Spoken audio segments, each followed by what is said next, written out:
Welcome to Productive Joy with Dr. Christie, where fun meets action.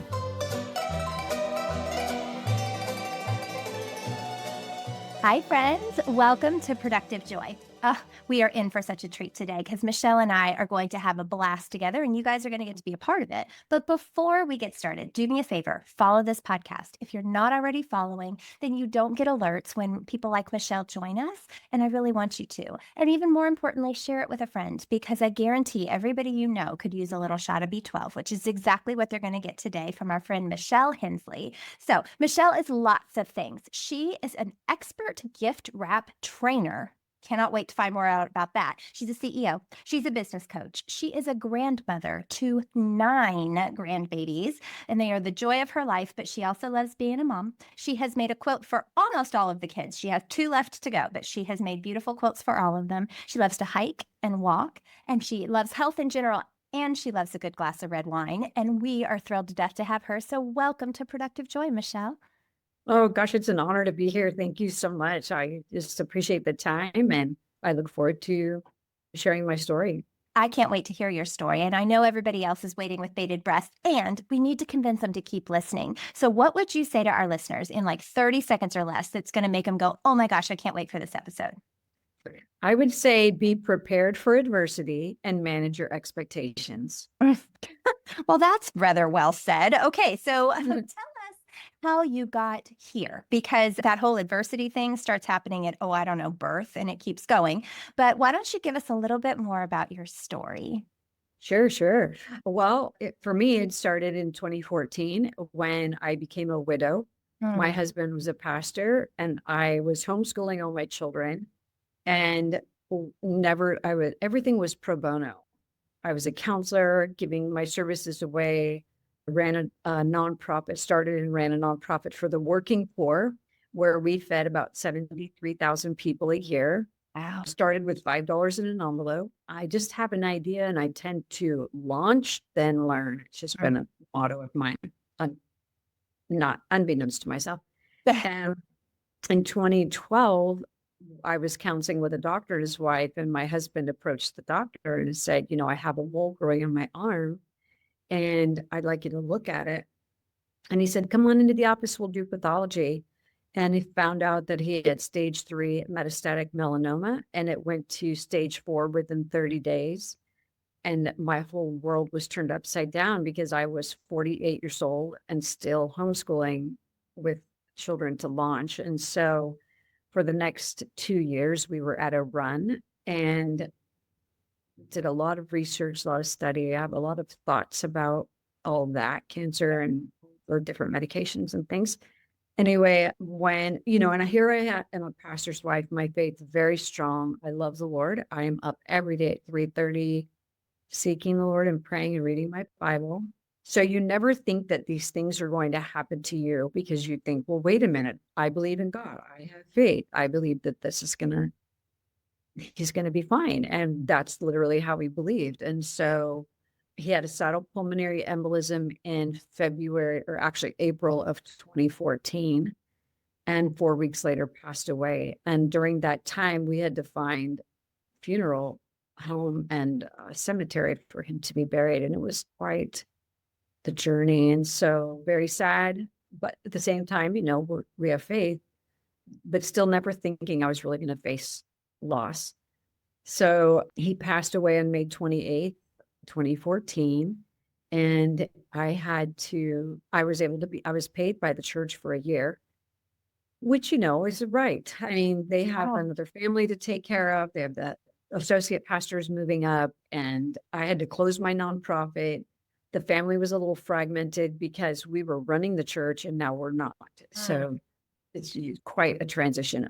I thought about the poor. I thought about the children and never thought about the widows until I became one. Okay. And I was faced with, I don't know how to pay a bill online. I don't know how to do anything because Eric took care of all that. So I was just faced with a lot of difficult circumstances all at the same time. Also became an empty nester within the next 2 years after that. So in 2015, after the church passed over and my nonprofit, I closed it down. somebody offered me an opportunity to work. So keep in mind, I hadn't worked outside of the home for 14 years. And here I am 50 now, 51 actually, because I turned 51 during that next year. So then I interviewed with this gentleman and he was great. You're going to work 60 hours a week. We're a 5-star company. Michelle, you're going to be on call. There's 300 staff and we're excited that you're going to be doing this. I just got tunnel vision. Okay. This was great when I was young, but right now I've got 2 kids left and they're grieving. And I don't know that this is something I want to do right now. It was not the dream Eric and I had. So I left there thinking there has to be a way I can work when I want and can and fulfill the values and vision we had. And now that mine is shifting a little bit because I'm no longer married and I still have to get these kids launched. And so I'm driving home. I'm like, well, what do you want me to do? And is there any way I can start a business and work when I can and want to versus have to? Because I love the Uber business model. And if I like that idea, would other women? So I got home and my family and those around me, one of my sons said, Mom, you had a gift basket business. Why don't you start that again? So I started a gift basket business and asked all the ladies, listen, does anyone have an interest in working with me? And all of them said yes. And I said, well, we're going to do something different. We are going to work from our homes and then we're going to come in and work together to accomplish the tasks that need to be accomplished, but we're going to learn to work remote. So everyone was on board. We started working remote in 2015, launched that business, did well, but I eventually had to go back to work full time. I have a master's in counseling and master's in business. And now I became certified as a life, finance, and grief coach. So I would help widows transition I became that person I needed. How do you do these things? I created a class, taught at the local college, and then Nifty, the business that I have, I'm the founder of, started to grow. So after going back to work full time in the financial services space, then in 2018, I was praying and I'm sitting there with my van. I'm looking at it thinking, gosh, I don't use it all the time. What can I do with that van? I already make gifts. I wonder if I could wrap gifts. And so I wonder if that's even a thing. Does anyone drive around and wrap people's gifts? And so I put up a webpage and I got a call within about 4 or 5 days from one of my current clients. And he said, Michelle, I hate wrapping gifts. Can you come wrap all my gifts? I put all my wrap in the van, drove over to his house. I was so excited. I wrap all the gifts, and I walk out. I'm like, those look amazing. And forgot to label them. I had to unwrap and rewrap every gift. Yeah, it was quite fun. So I was exhausted, but I learned. And then 2019, I got a call from Too Faced Cosmetics. They said, we've seen your work on Instagram. And keep in mind, I had 600 followers on my Instagram account. And they said, would you do a design for us and do a fulfillment service? And I said, I would love to. So I'd never done it before. So I did. They loved the design. I hired a bigger team and that got launched and they got 1 million hits on that Instagram post. So keep in mind, I'm still working full time. And then in summer, I want to say August of 2019, I got a call from the Kardashian estate manager. Well, I don't watch TV, so I don't know who they are. So I called my daughter's going to lose her mind. She would be so excited. Okay, so keep going. So I called my boys. I'm like, the Kardashian family wants me to come and do some design work. They're freaking out. Mom, her and Kanye are number 2 under President Trump as influencers worldwide. And I said, okay. So I took my team out there. Now I have about a team of 7 or 8. And keep in mind, we're building behind the scenes all remote work. Everyone's learning how to do everything remote. So I get out there and she hates everything I've presented her. Oh, no. And they're very sweet, they're very kind, despite all the media. But she just didn't like what I was presenting. And of course, they have every right to not like it. So I walk outside, I'm like, Lord, you brought me here. I'm not going home without a sale. So I transitioned from grandparent, mom, pastor's wife, startup business to I'm owning this space and I'm a businesswoman now. So I walk back in and I said, does anyone have any fabric? And so one of the gals said, I have some fabric. And I did what's called a Firashoki wrap, a Japanese wrap. And Kim said, I love that. So that launched me to the celebrity work and did a huge job for them.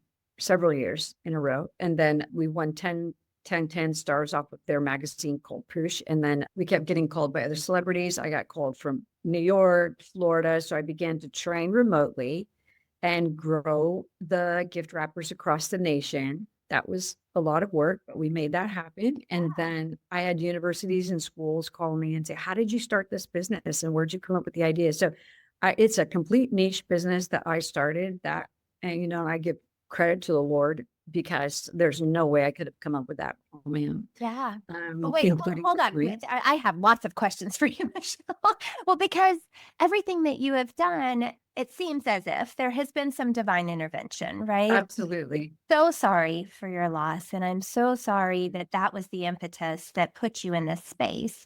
And yet I do believe that our God is a big God and that he knows exactly what he's doing. And he knew that you had to have that in order to have this. And that's such a story of triumph and winning and tenacity and hope for those of us that are, cresting the 50s and, walking into that space.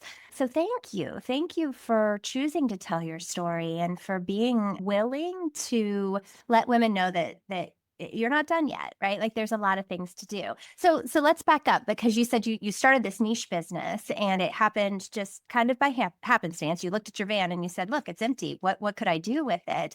What advice would you have for somebody who has an idea like that are like, yeah, this is never going to work? What would you say to them to convince them to keep going? Yeah, I think there's a lot of dreams that die in the cemetery of hope. I think the first thing you have to do is realize you just have to take that first step. And I think perfectionism is a hindrance to performance and success. And I think for women, I've done so much research on franchise owners, women business owners, and they're actually very successful. The thing that holds them back is that perfectionistic thought. Well, I don't have everything together. Right. Either I am telling you, I had nothing together. I had no idea how to do anything. Like I didn't even know how to pay a bill online. So I would be nervous driving my car, going to networking meetings. I thought I have to do this because I have a dream. So I would say, don't give up on your dream and know that every person has to carry a cross and everybody's cross is made perfect for them. And what are you going to do with that cross? You're going to build on it and you're going to become stronger. And it doesn't mean you're not going to have days of crying and at severe adversity because you will. Yeah. But yeah, so I'd say tenacity is huge. And even if you don't feel like continuing moving on, just do one more thing. Yeah. Well, you've dropped like 900 nuggets and you just kind of in passing said, well, yeah, then I wrote a course and then I taught a course and then I did this and then you've done some things, Michelle, which is so impressive. I don't want you to dismiss those. Those are big, right? Those are pretty major. So what do you feel like was the number one thing that allowed you the space to just go for it? Because you said, tenacity, get out of your own way, don't be a perfectionist. But what was it that showed you that you could? I was actually asked that question last week. And the truth is there has to be some internal drive. There has to be an internal drive to not want to give up. And I think, we have 10 years to overnight success. It takes years to be successful. And even then, everyone's success is different. I really truly have an art business and my job is to market my art business. And at first there were some hard things to battle in my mind because I came out of ministry and giving everything away. So I had to learn to be okay with selling and making a dollar because sometimes it's in our mind.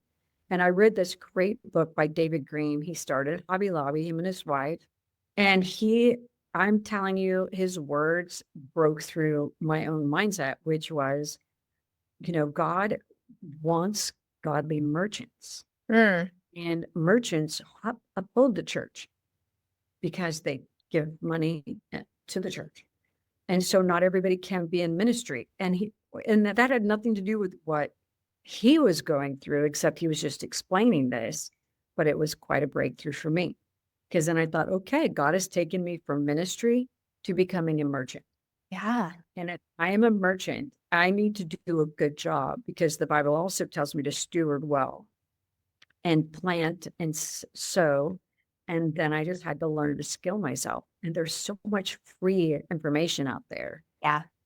Gosh, there's so much. What would you say was the number one free resource that helped you? Was there something that you were like, oh my gosh, this is the thing? Yes. Evan Carmichael's 10 or top 10 secrets to success. And he has several people on there who he takes snippets from, like Les Brown, and will tell you his top 10 secrets for success. And I found the ones that worked best for me, and I listened to them over and over and over again. When I felt discouraged or overwhelmed or exhausted or tired, I had my headphones on and I went outside and I took a walk and listened to those. And then I was back motivated to, okay, you can do this, because some of these people lost everything and made terrible decisions. And Tory Burch made a huge mistake. Year 6 for me was very difficult. And she said that in her year 6, she transitioned into a new computer program. And during Christmas, December, she had 6,000 clients or orders. I think it was like orders. And when she transitioned that, she lost every order.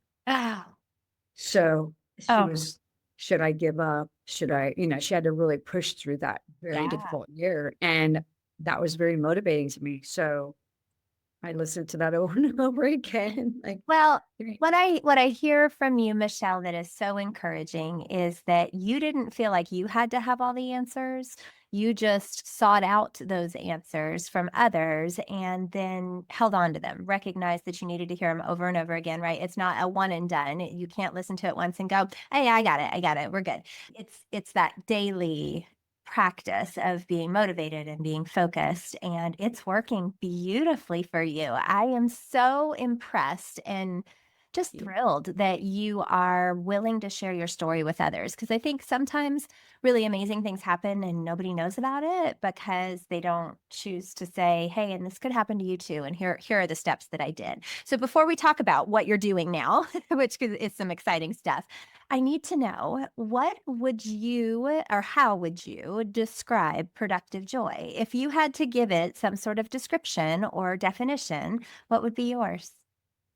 I would say for me, I read what I wrote, but I had a little bit of I had to really think through that, because that was a very good question. Great name for your podcast, actually. Thank you, Chat. Yes, Chat GPT and I, we did some things.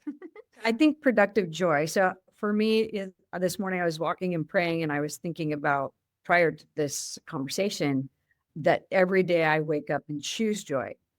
If somebody else isn't going to give me joy by what they do or don't do, it's not manufactured. It's something that I choose to do. Yeah. And so at the end of my workday, when I'm really tired, because I work long hours, and as an entrepreneur, you do it yourself. Yeah. You have 18-hour days. I have to produce my own income. I'm not married, so I fully have to depend on myself and the Lord for sure. But so I just said, what one more thing can I do? So side note, I came out of counseling. I was a counselor for 12 years. Depression is sometimes rooted in we're not doing what we should be doing. And that causes discouragement and depression. So if you go through the end of your day, productive joy to me means, if I could do one more thing, yes, the world tells us to do 1,000 things. We do hear that a lot. There's a reality we have to work. There's just a reality, especially if you want something to work. So the productive joy for me would be, I did one more thing. I hand wrote a note to a thank you note. Okay, now I feel productive and joy. Like, I have joy that I did that. I feel comfortable. I can sit down and relax. That's how I feel. I love that. And I love the the fact that it doesn't just happen once, right? Like it's kind of that daily choice. I think I've done about 160 episodes at this point, and Wow. I've never gotten exactly the same answer to that question, and I like that. But the one consistency has been that it's a choice. Right? That joy doesn't just happen. It's not an accidental thing. It doesn't just show up. You have to choose it. And I'm grateful you're choosing it. So tell us, because you've got some stuff going on now that I bet our listeners would be very interested in. So why don't you tell us what's going on in your world at the moment? So a couple things, if they want to look up the company, it's niftypackage.co. And this year we were awarded the ability to design and supply for the White House, this new administration. So President Trump, First Lady, Vice President Vance, Second Lady Usha, and Secretary of State. So all of their gifts that go out actually were designed by us. Not the gift itself, but the wrap and the ribbon and all the supplies. So that has been quite an honor. It doesn't matter what your political stance is in my mind, but what matters is it's the highest office in the land. Right. So Everybody's going to see that, and they're going to associate that with the presidency. Wow. So there's no, people ask me, well, steps to this and steps to that. I have steps to build a business. My strength is in helping you build a mobile gift wrapping business. The gift wrapping you can learn from somewhere else, but I give you a lot of training on that. But that comes by the Lord. So I want to give credit to God, because there's no way I have this quiet little business in Orange County, California, and I received an email and a call from the State Department asking for me to do designs. And so I have a team that is phenomenal. In January, I was, can you tell I'm very big on my faith? I am. I was praying in January, watching the inauguration, and two of my sons happened to be there. So I was kind of living vicariously, because the fashion that these ladies wear. Oh, yeah. So I am very fascinated by that, because I take my ideas from fashion and wrap around that and create those ideas. So in January, prior to all of this, I created Google Workspace, and I put in there all these women's fashion. That's Ivanka, First Lady, Second Lady. And I started creating Pinterest boards for their clothing. And then I thought, you know what? I am going to create gift wrap around their clothes. So I went to my team with my January meeting. I'm like, team, this is my idea. They're like, not everybody is a Trump fan on my team, so it didn't necessarily matter. But point is I was doing the designs. Yeah. So they're all on board. Phenomenal team. So then that was the end of January. The next week on Tuesday, because I told them there are two people I want to wrap for, Elon Musk and Melania Trump. The next week on Tuesday, I get the email that asked me to design for manifested that. You just said, you know what I'd like to do? Let's go. Well, I'd like to do a lot of things. That hasn't necessarily manifested. I feel like that was, God's hand for sure. For sure. Knowing that, he cares for me and he cares for others. And it's been an incredible honor. So that has happened.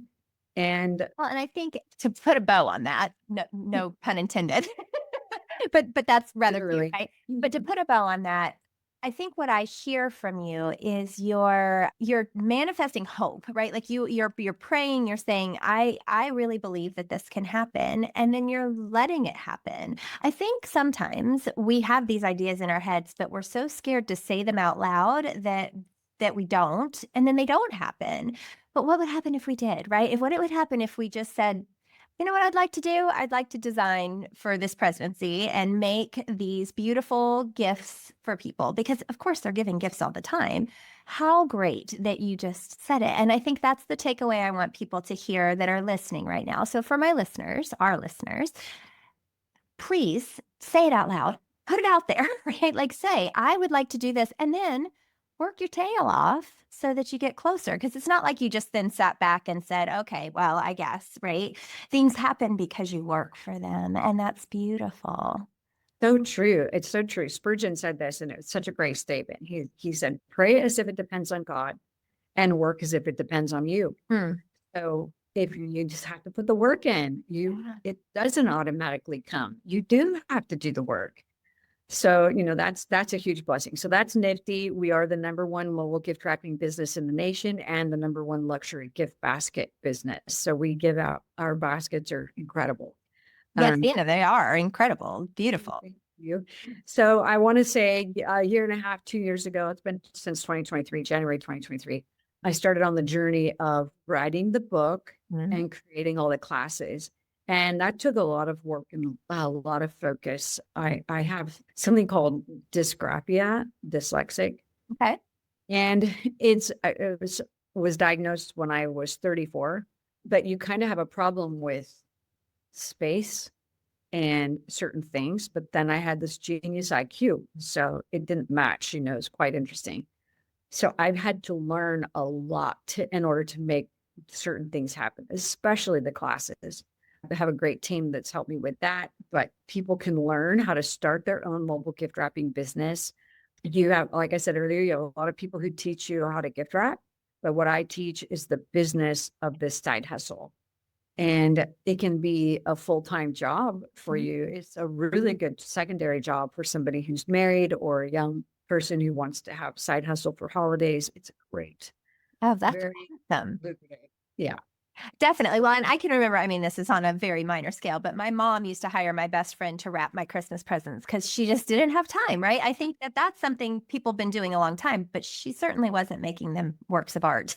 That's what you're doing, which is such a great thing. Michelle, thank you for sharing all of your ideas, because you are going to change lives by putting all of that out there. So tell us, what's the name of your book? Mastering the art of mobile gift wrapping, where convenience meets creativity. Love So it. they can go to my website. It's michellemhensley.com. And there they can sign up for the book, and it's free, and I'll ship it to them. Or you can go to Amazon, you can find it there. And there's a freebie on the website as well, so they can download whether or not entrepreneurship is good for them. And then at the end of that, it leads them down mobile gift wrapping if that's an option. So it's kind of a good little. A wonderful Okay. idea. Well, even thinking about my daughter, right? So she's 24 Yes. and just bought her house and is a teacher. And so she's always looking for a side hustle, because unfortunately teachers kind of have to. So, that It's a great side hustle. I'm telling people, the market is growing leaps and bounds. And because people want the beauty and they want the convenience, they're willing to pay for it. Yeah, It yeah. doesn't matter. The celebrity work is 20% of our work. The rest is just regular people who like their gifts to be beautiful and all year long. So, Yeah.